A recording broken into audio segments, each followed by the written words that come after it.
The Knights of Columbus, of which we have at least 2 members here, numbers over 2 million men, I think 16,000 groups. And recently they started a wonderful initiative of a video series that's going to be running the rest of this month and through May, called Everyday Heroes. Ordinary men leading holy lives. And so they have these short 5-minute videos they're producing. And the very first one that they produced is a young man, 25 years old. His name is Joseph Mario Reali. And there's a picture of him. He died at the age of 25, 3 years ago. And some of those who knew him called him another Pier Giorgio Frassati, Blessed Pier Giorgio Frassati. Lived in Long Island, New York. And the newest Knights of Columbus Council there insisted that they would be named after Joseph Mario Reali. And why was that? As a young man, he had very strong faith. He loved football. As you can see, he was 6 foot. He was a wide receiver and enjoyed playing football. But he loved his Catholic faith. His grandmother, in fact, her hometown was Pietrelcina, where Padre Pio lived, and she knew him. And occasionally the friars would actually, when they came to the United States, would stay at their home. But he loved his Catholic faith. His family would pray the rosary every evening. And his own brother that he shared a room with, Michael Jr., would sometimes trip over his legs because Joe was kneeling before Our Lady of Guadalupe, the image they had in their room. He also would invite people to come to Mass or to confession. And on one occasion, a friend of his said that he had come to pick him up for Mass on Sunday, and the car was full of other football team members. Some of them were not even Christians. But Joe said to them, "Don't worry, it's going to be good. It'll be good."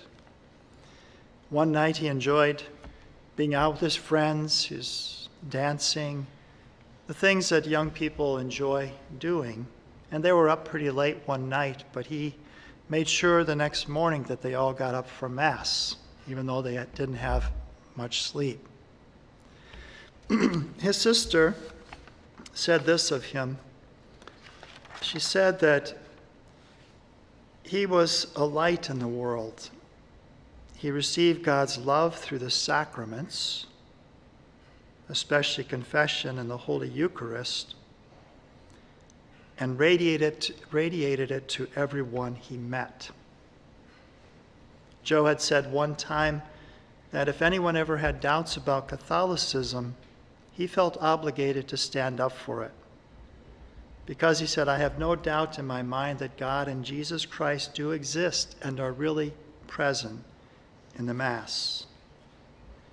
So he was, as I said, a young man who enjoyed the things that young men do. He was cheerful, did things enthusiastically. He loved football. That was a love of his life. And on one occasion, his father said that there was a real high tensions between these two teams, this team that they were playing, this rival that they were playing. And Joe volunteered to play on the defense, and he tackled the big guy who had a scholarship to Penn State.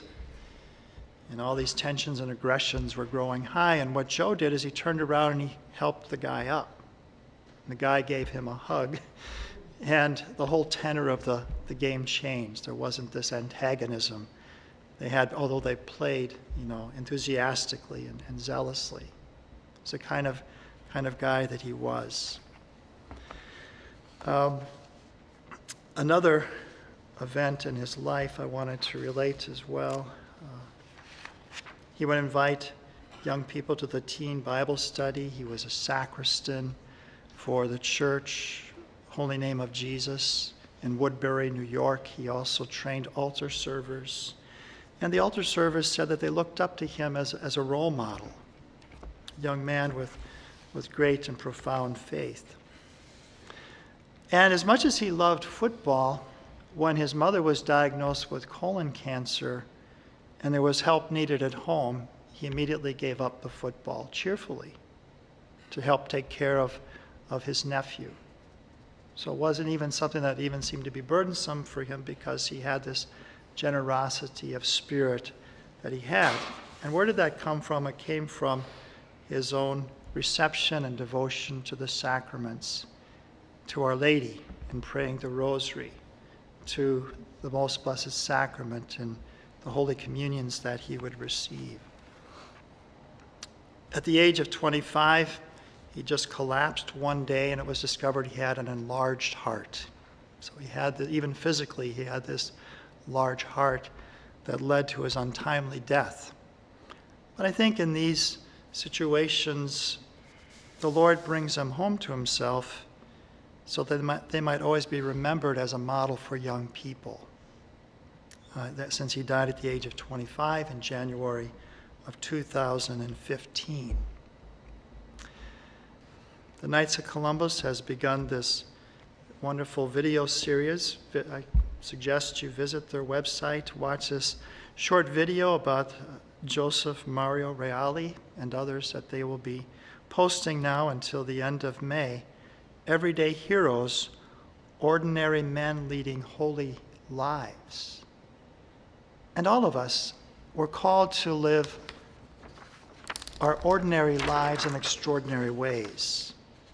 How do we live our ordinary life in an extraordinary way? By drawing near to the one who is extraordinary, par excellence, Jesus.